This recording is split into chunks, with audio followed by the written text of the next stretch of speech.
Moshenniklar do'stlar, internetda, ijtimoiy tarmoqda video qo'ya turganda hushyor bo'lish kerak.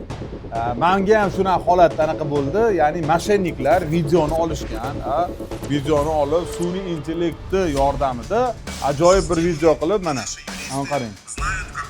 Voshshi Ano Google lovlarni ham o'xshatgan, tekstni boshqa qo'yib turib, xuddi men gapiryapman. Bularda masalasi nima? Demak, siz moshenniklar agar aldab ketgan bo'lsa, pulga uxlatishgan bo'lsa, biz yuridik firmamiz, krutoy firmamiz, mana bizda odamlarimiz ko'p и так далее. Biz sizga yordam beramiz, pullaringizni qaytarishda bizga murojaat qilsangiz yordam beramiz deb turib, bo'ldi deb knopkalarni bosib, ссылкаларga o'tsa pul tashlang deb umuman boshqa shotlarga pulni olyapti, shu bilan yo'q qilib двойной uxlatyapti. Do'stlar, Sherzod degan berdi, ya'ni men Sherlegalda hamma videolar faqat rasmiy Sherlegal sahifalarida chiqadi. Agar videoni ko'rsalaring boshqa joylarda обязательно tekshiringlar. U ofitsialniy Sherlegaldanmi yoki boshqa joylarda chiqyaptimi? Kimdir boshqa qo'ysa, unga o'zi biz javob bermaymiz. Hurmatli blogerlar, taniqli insonlar, sizlarda ham shunaqa holatga duch kelishingiz mumkin.